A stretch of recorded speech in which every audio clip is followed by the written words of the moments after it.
capítulo 8. A gente vai ler. Aqui começa a abertura do 7º selo. Então, vamos lá? Capítulo 8, versículo 1. E havendo aberto o 7º selo, fez-se silêncio no céu por quase meia hora. Eu acho que a gente fizesse assim, vamos ficar meia hora quieto aqui. Quem aqui ia ficar ansioso por falar alguma coisa? A gente ia ficar. No céu, quando abre o 7º selo, a gente viu que já abriu 6 selos, mas quando abre o 7º, há um silêncio no céu por meia hora. O silêncio na Bíblia, eu fui dar uma estudada, os estudiosos acreditam que o silêncio é um sinal de reverência. É um sinal de perplexidade. É um sinal de que chegou alguma coisa importante acontecendo. Alguém vai fazer alguma coisa. O negócio está para entrar no ápice. É como se a gente estivesse fazendo a prova e na prova você está em silêncio, porque aquilo é algo muito importante.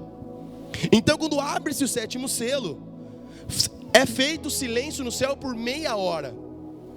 Aí o versículo 2: e vi 7 anjos que estavam diante de Deus, e foram-lhe dadas 7 trombetas. Então o 7º selo é 7 trombetas. Quando se abre o 7º selo, Deus está anunciando que vai ser tocada 7 trombetas. E cada trombeta é um anúncio, é um aviso, é um alerta de Deus com juízo sobre a terra, para que a terra possa vir ao arrependimento. A gente já vai ver o que vai ser esses selos. Pastor, mas se Deus toca a trombeta, acontece uma destruição, alguma coisa na terra, Deus está fazendo algo ruim? Sim. Ruim no sentido de juízo. Ruim para a terra. Ruim para os homens. Porque Deus é amor, mas Deus também é justiça. Deus, Ele é manso e humilde de coração. Mas a Bíblia diz em Apocalipse capítulo 6, no final do capítulo 6, que o Cordeiro de Deus estará irado naquele dia. Já imaginou um animal como o cordeiro que é dócil? Cordeiro é a ovelha filhote. Já imaginou? A ovelha já é um animal manso. Agora a ovelha filhote é mais manso ainda. E Jesus fala que ele é o cordeiro, mas o cordeiro vai estar irado. Pastor, qual que é a intenção de Deus de trazer destruição e juízo na terra? A intenção de Deus é trazer o homem ao arrependimento. Porque você é testemunha disso. Cleitão, a gente teve a oportunidade de estar junto esses dias aí. A história do Cleitão é a história.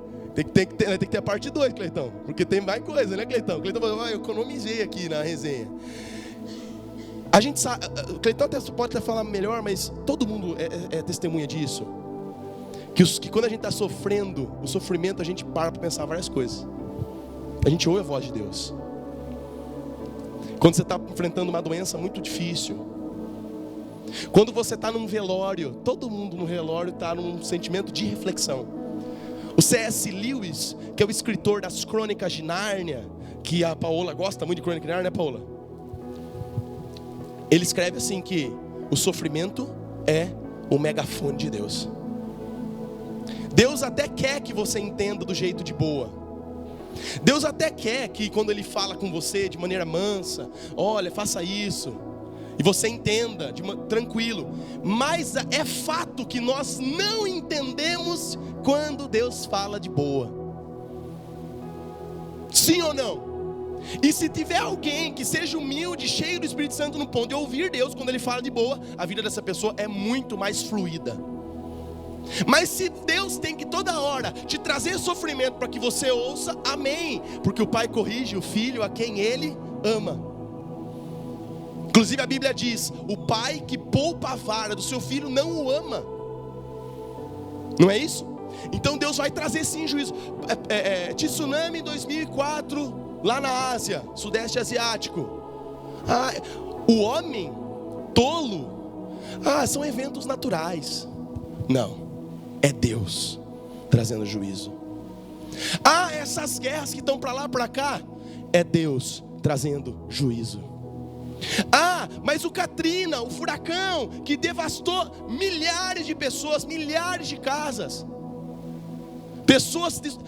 é Deus trazendo juízo. Enchentes lá no Rio Grande do Sul, é Deus trazendo juízo. Guerra entre Irã e Israel, é Deus trazendo juízo. Ou você entende que Deus é soberano e está por trás, e Ele está determinando o que vai acontecer, porque Ele é soberano. Ou você acredita que o mundo está nas mãos dos homens, deixa que aconteça. Mas os eventos do final dos tempos, eles são marcados por Deus fazendo coisas. Crise imobiliária dos Estados Unidos, a maior crise financeira que aconteceu em 2008, que nós não sentimos muito aqui no Brasil, mas teve. Pessoas, destruiu economias, os mais pobres sempre afetados, morreram de fome naquela época. O que aconteceu? O que você acha que é isso? Deus trazendo juízo sobre a terra. Pandemia. E de verdade, os meus sentimentos a quem perdeu parentes queridos na pandemia. Mas a pandemia é juízo de Deus sobre a terra. Deus vai tocar 7 trombetas. E agora, veja o versículo 3. Veio outro anjo e pôs-se junto ao altar, tendo um incensário de ouro. E foi-lhe dado o quê? Muito incenso para pôr com as orações de todos os santos sobre o altar de ouro que está diante do trono. E o fumo do incenso subiu com as orações dos santos desde a mão do anjo até diante de Deus. E o anjo tomou o incensário e encheu de fogo do altar e o lançou sobre a terra. Houve depois trovões, relâmpagos e terremotos. Até os 5 nós vamos finalizar por enquanto. Pode fechar, Larissa. Preste atenção nisso. Graças a Deus que eu vejo que o Espírito Santo conecta essa igreja desde o momento do louvor. Por isso que é importante você chegar no horário, você não ouvir só a palavra. O louvor, a Kelly lê um texto. Foi Apocalipse 5. E Apocalipse 5 versículo 8 diz isso, que tem um incensário cheio de incenso. E fala que esse incenso são o quê? As orações dos santos. Então diante de Deus um anjo pega um incensário. O incensário é um recipiente de ouro que tinha incenso, que era colocar o fogo nele, e aí subiu uma fumaça diante de Deus. Incenso na Bíblia significa adoração. O anjo pega diante de Deus, a gente leu aí no versículo 3 e 4 e o 5. Deus pega esse incenso, o anjo pega esse incenso e queima esse incenso. E esse incenso é a própria oração dos santos. Isso já vem, uma coisa fica clara aqui no meu coração. Quando se abre o 7º selo, um movimento de adoração e oração na terra começa a surgir com mais intensidade. Toda vez que Deus tenciona exercer misericórdia para com o seu povo, Ele o leva à oração. Toda vez que Deus quer fazer algo no nosso meio, a primeira coisa que Ele vai fazer não é vamos fazer evangelismo. A primeira coisa que Ele vai fazer não é vamos fazer um programa, vamos fazer uma assistência social. Não, vamos fazer um evento. Não, a primeira coisa, quando Deus quer fazer algo em um lugar, Ele leva o povo à oração. Quando Deus começou a querer fazer coisas nesse lugar, sempre foi debaixo de oração. Sempre foi 30 dias cedo aqui na igreja orando. E até hoje nós continua esse projeto, né, Márcia? Deus sempre começa as coisas por oração. E essa oração sobe como um incenso. Mas não é aquela oraçãozinha, irmãos. E aí é sobre isso que eu quero falar. Eu fiquei segunda e terça isolado, longe de tudo. Precisava ter um tempo com Deus. Eu falo para vocês precisam fazer isso também. Não é à toa que Jesus... pastor, mas eu trabalho, amém. Falo no horário fora do seu trabalho. Mas você ficou de férias. Separa uns dias para ficar longe, isolado, para você buscar a Deus. Fiquei um tempo afastado e Deus me revelou muita coisa.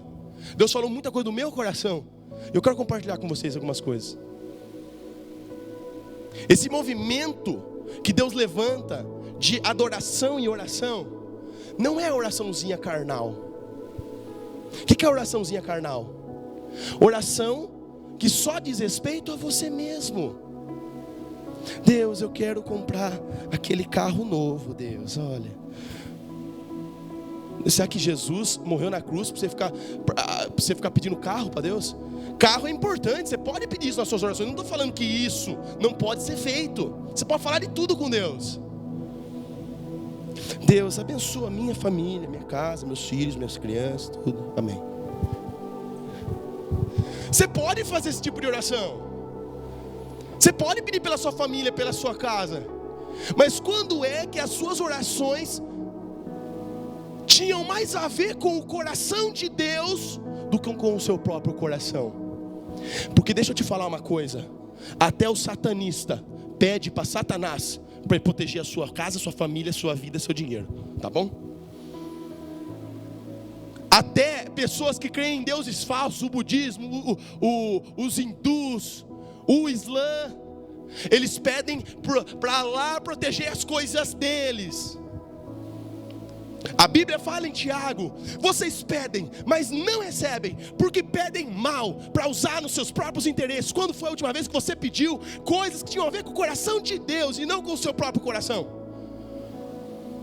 Qual foi a última vez que você falou: Deus, eu quero ver, eu quero sentir o que o Senhor sente quando vê crianças sendo abusadas, eu quero chorar com isso, eu quero orar por isso. Senhor, eu quero ver, Senhor, o que o Senhor sente de ver jovens todos largados nas drogas, vivendo de qualquer jeito. Eu quero orar por isso, Deus. Qual que foi a última vez que você fez oração no padrão do Pai Nosso? Jesus ensinou a gente a orar no padrão do Pai Nosso, não é uma reza. Qual que foi a última vez que você pediu para Deus: venha o seu reino e seja feita a tua vontade? Qual que foi a última vez que você entrou no seu secreto para falar: Deus, eu quero conhecer a sua vontade, eu não quero mais a minha? Ou será que as suas orações têm sido orações infantis, que só pensam em você, que só dizem respeito a você e a sua família, porque isso até os pagãos fazem? Quando foi a última vez que você falou assim: eu não vou pensar em mim nessa oração, eu quero entrar e eu vou orar pela família dos outros, eu vou batalhar pelo filho dos outros agora? Porque oração é uma batalha. Qual foi a última vez que você entrou no seu secreto para conhecer o coração desse Deus que te ama? Jesus fazia isso a todo momento. Jesus estava lá depois do dia de milagre, curando todo mundo, gente sendo curada. Talvez a maioria dos pastores modernos, depois de um dia de culto maravilhoso, eles vão para o restaurante comer e bater papo e jogar conversa fora. Mas Jesus não. Jesus, depois de um dia cansativo, ele vai para o monte orar, ele se isola, e toda vez ele faz isso. Estou indo ali buscar, estou indo ali. Por que será que ele fez isso? Porque ele queria dar exemplo para os discípulos que só há um meio de um movimento de trombeta, de juízo, de avivamento vir sobre nós, que é por meio da oração sincera e madura de discípulos que amam a Deus. Não é um movimento de criancinhas espirituais, não é um movimento de bebezinhos espirituais. Bebês são marcados por uma coisa: egoísmo. Eles pensam neles. Olha lá o Simão. Luciano, está o Simão? Está lá fora. Eu não estou vendo ele, mas ele está lá fora. E ele fica bravo, porque nós estamos disciplinando ele. Ele não gosta de ouvir não. Ele não gosta da minha vontade para ele, ele gosta da vontade dele para ele mesmo. Mas a Bíblia diz que a criança entregue a si mesma é a vergonha da sua mãe. Eu não vou entregar o Simão para ele mesmo. E eu já pedi para Deus: não me entrega para mim mesmo, eu quero a sua vontade. Sua vontade é melhor que a minha. Esse movimento de incenso, de oração que sobe diante de Deus, é um movimento de pessoas que cresceram na sua fé. É um movimento, Danilo e Ju, de pessoas que não são mimimi. Ai, porque não tem isso que tem. Ai, porque se for o culto de manhã eu não vou mais, porque eu quero ir de noite. Então vare noite em outra comunidade, porque isso aqui não é um lugar para vir, é uma família. E quando a família faz mudanças, a família toda muda junto. Ah, é porque eu não quero estar na igreja caseira. Ah, porque eu não quero estar vivendo vida de comunhão, porque eu quero preservar a minha privacidade. Então não dá para você crescer, porque a maturidade não vem sem ter contato, desconforto junto com outros irmãos. Irmãos, esse movimento não é, imagina, irmão, eu imagino essa cena. Deus, oração é guerra. E o que nós precisamos hoje não é de mais luz de Deus. O que nós precisamos de hoje não é de mais revelação de Deus. O que nós precisamos hoje é de mais obediência ao que Deus já falou. Porque se Deus te trouxer mais luz, você está perdido, porque você vai ser ainda mais rigoroso o juízo dele contra você. Porque a quem muito é dado, muito será cobrado. O que nós precisamos hoje é de amadurecimento, de pararmos de ser bebês, de pararmos de ser infantis, de nós homens sermos homens de Deus. O contrário de homem não é, o contrário de masculino não é feminino, o contrário de masculino é infantil, é menino. Olha, irmãos, imagina, Deus tem os tanques de guerra dele celestiais, as armas poderosas dele, mísseis balísticos, morteiros, metralhadoras, fuzis, granadas, coisas poderosas, armas nucleares na guerra espiritual contra o mal. Só que aí ele fala assim: tudo bem, vou chamar o meu exército para lutar a guerra. Aí começa a vir lá Maria, Simão, Mateus. Sabe o que Deus fala? Antonella,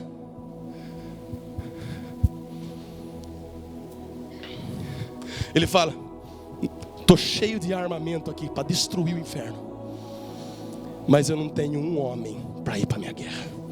Eu não tenho um adulto, eu não tenho uma pessoa crescida espiritualmente.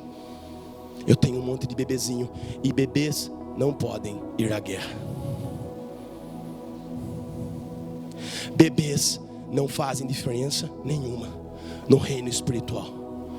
Bebês precisam sempre de cuidado. Bebês precisam sempre ficar incentivando. Esse movimento de incenso e oração, ele é marcado por, primeira coisa, ele é marcado por maturidade. Não é mais o momento de a gente continuar vivendo montanha-russa. Saia da montanha-russa. Desde que você entrou na sua vida cristã em montanha-russa, então sai dela. Sai, ó, tô saindo, não quero mais brincar nesse brinquedo, tá? Sai da roda gigante. Vamos ser adulto, vamos caminhar então. Vamos obedecer, se submeter, porque o princípio de batalha espiritual é mais importante, Rô. O mais importante: resista ao diabo. Não é isso que ele fala antes. Ele fala o quê? Se submeta a Deus. Se Deus mandou, obedeça, acabou. Se você obedece a Deus, se submete a Deus, se você vence o diabo, acabou. Princípio básico. Se Deus fala, se você não obedece, o diabo vence sempre. Eu quero que você abra aí, Lari, abre pra gente Gálatas capítulo 4, versículo 1. Olha o que esse texto diz, esse texto é muito forte. Digo, pois, que todo tempo em que o herdeiro é alguém que tem a herança, é o quê? Menino, em nada difere do servo, ainda que seja senhor de tudo. Só um. Nasci de novo, venho para a igreja, mas se você for menino, se você for criancinha, você não difere em nada de quem está lá no mundo, no sentido de guerra. Você é salvo, glória a Deus, pela graça de Deus você é salvo. Vocês estão entendendo a importância desse estudo de Apocalipse? Que não dá mais para perder tempo. Cada dia que passa no relógio, um sinal novo acontece no mundo.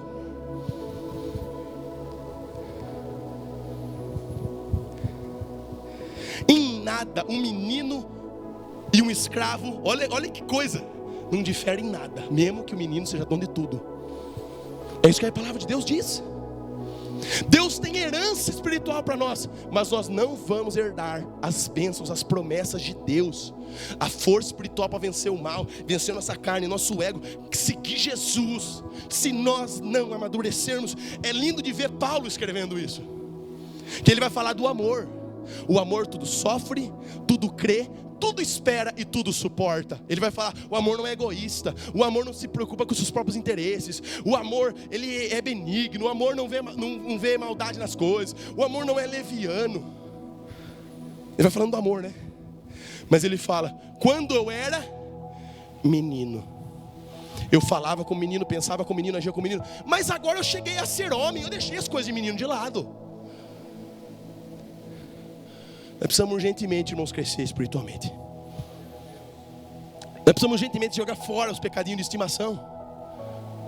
Nós precisamos urgentemente crescer. Quando eu falo homem, irmãos, é na linguagem, mas as mulheres não estão entendendo o que eu estou falando, né? De homem, de adulto, de cresceu na fé. Não vai haver avivamento sem crescimento. Se a gente não parar para falar, eu preciso mudar a minha rotina, eu preciso ser radical, eu preciso parar de ser melindroso, eu preciso parar de segurar o freio de mão nas coisas de Deus, eu preciso viver para Deus. A criança sempre busca o que é melhor para ela. Uma marca de alguém que cresceu, do adulto, do pai, da pessoa que é gente grande, ela está sempre se preocupando com o outro.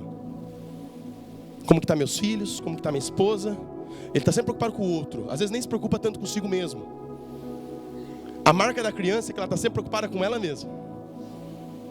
Eu.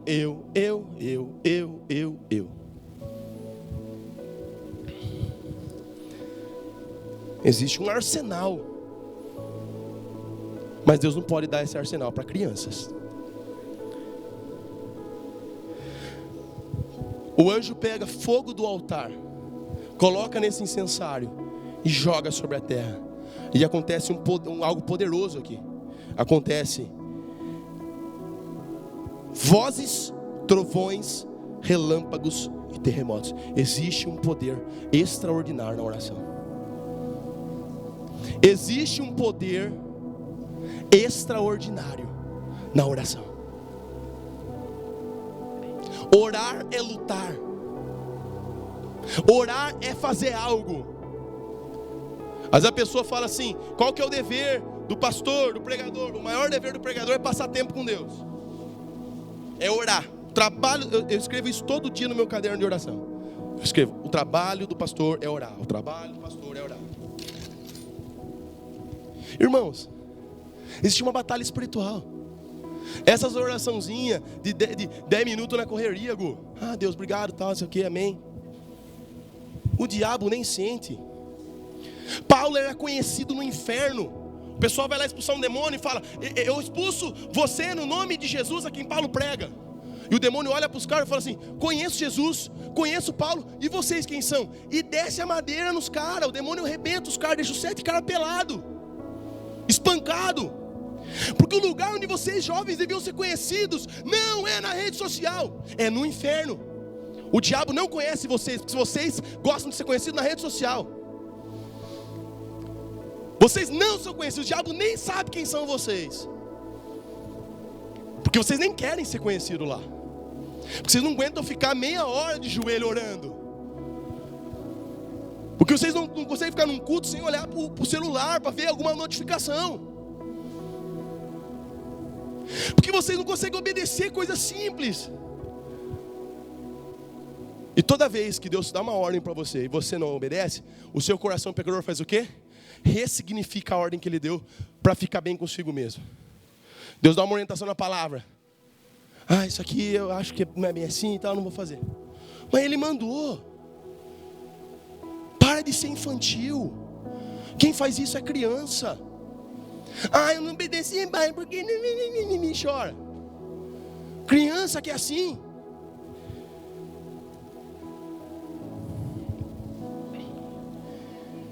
Vocês estão entendendo, irmãos, a seriedade? Irmãos, eu gosto de lembrar muito da história de David Brainerd. Eu fiz 29 anos, eu fiquei envergonhado comigo mesmo. 29 anos, David Brainerd morre com 29 anos, com a minha idade. de tuberculose numa floresta. Mas a vida de David Brainerd no céu, no reino de Deus, é 100, 200, 1000 vezes mais relevante que a minha vida no reino de Deus. David Brainerd não orava 5 minutinhos, não dava resto para Deus. David Brainerd passa 5 dias numa floresta, com chuva, com sol, orando pela salvação dos índios pele vermelhas, os índios americanos, que podiam matá-lo, porque naquele tempo tinha guerra do homem branco índio. E orando e chorando por aquele povo. Qual foi a última vez que você chorou por alguém diante de Deus? Qual foi a última vez que você dobrou seu joelho por mais de 30 minutos, que seja? Porque eu sei que você não vai começar hoje orando 4 dias, 5 dias, igual David Brainerd. Ele é um general de Deus. Mas quem dera você começasse orando pelo menos meia hora. Quem dera que você passasse um pouco mais de tempo com Deus. Que você começasse a crescer no seu relacionamento com Deus, de não ter aquele negócio de, mas tá bom, eu já estou buscando bastante, tá bom. E a gente passasse a crescer em espiritualidade no reino, crescer no Espírito. O Espírito Santo quer derramar, o Espírito Santo, Deus está louco para fazer algo. Só que Ele olha e vê uma creche, não olha e vê um exército. Ele olha a gente que vem para o culto para ouvir uma palavra e ir embora. Deus quer te usar. Deus quer te levantar nesses dias. Deus quer fazer de você uma bênção.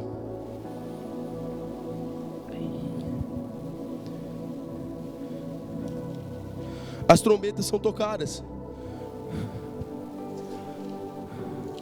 Olha isso.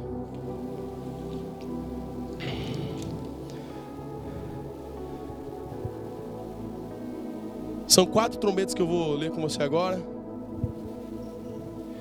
E depois desse movimento de oração, esse movimento de busca, o que acontece?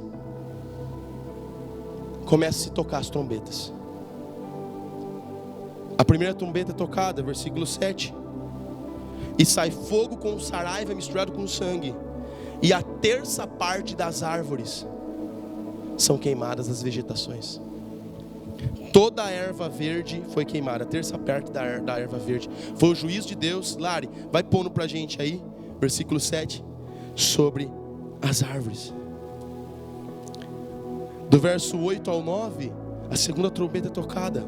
E uma coisa como um monte ardendo em chamas tornou em sangue a 1/3 parte do mar. Morreu a 1/3 parte dos peixes e das criaturas do mar. Perdeu-se a 1/3 parte das naus. Ou seja, 1/3 parte de todos os navios do mundo se destroem.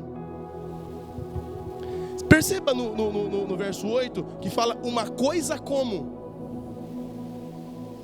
João está há 2000 anos atrás, ele não sabe como descrever o que ele viu. Na minha opinião, alguém já viu os testes de bombas nucleares? Alguém já viu? Quando jogam no mar? Pesquisa depois. Elas me lembram muito um monte ardendo em chamas no mar. Não sei, é só uma opinião aqui, não tem nada a ver, não quero cravar nada. Mas pode ser. E mata a 1/3 parte de todas as criaturas do mar. Note agora no verso 10. Uma estrela grande ardendo em fogo com uma tocha cai sobre a terra. E agora ela atinge a 1/3 parte dos rios e das fontes das águas. O nome dessa estrela é absinto. E tornou a 1/3 parte das águas em absinto. O que é absinto? Amarga, contaminada. E morreram muitos homens, porque as águas foram contaminadas, elas ficaram amargas. O juízo vai na terra. A gente nem precisa, a gente esquece, né, irmãos? A Amazônia, as florestas, todas sendo queimadas. Desmatamento, eu não sei. Já está acontecendo muita coisa. Uma coisa como um monte ardendo em chamas no mar, mata a 1/3 parte do mar. As águas do mar viram sangue. A 1/3 parte. Aí a 1/3 parte das fontes das águas. Aí não tem água para beber no mundo. Aí a 4ª trombeta tocada, verso 12. A 1/3 parte do sol, da lua, das estrelas Não a luz solar. Eu acho lindo isso aqui, porque João não entendia nada de astronomia. Astronomia, meu amor, tá certo o que eu falei? Tá certo aquele refezinho, tá certo. Professor, né? Esse professor é. João não entendia que a lua não tem luz própria. Nós entendemos isso hoje. Mas imagina se João fala a terça parte do sol e meia parte da lua. Não, a terça parte do sol e a terça parte da lua, porque a lua brilha por causa do sol. E a terça parte das estrelas perde a sua luz. Deixa eu falar uma coisa para você, preste atenção nisso. Se tiver um desastre nuclear, a primeira coisa que vai acontecer é a atmosfera da nossa Terra ficar cheia de poeira. Ou seja, raios solares vão ter dificuldade para entrar. E a luz solar é o que dá vida à alimentação na Terra. Sem sol não tem cultivo. Sem sol não tem alimento. Nós estamos para entrar no pior tempo para a Terra, um tempo de juízo. Mas eu quero te dar uma boa notícia se você vai crescer espiritualmente. Que nesse período, Deus vai agir com sinais, prodígios e maravilhas no meio do seu povo. Deus vai te transformar numa pessoa. Você vai chegar, vai ver um pão, você vai orar, e esse pão vai ser multiplicado no nome de Jesus. Mas isso precisa começar agora. Isso precisa começar já.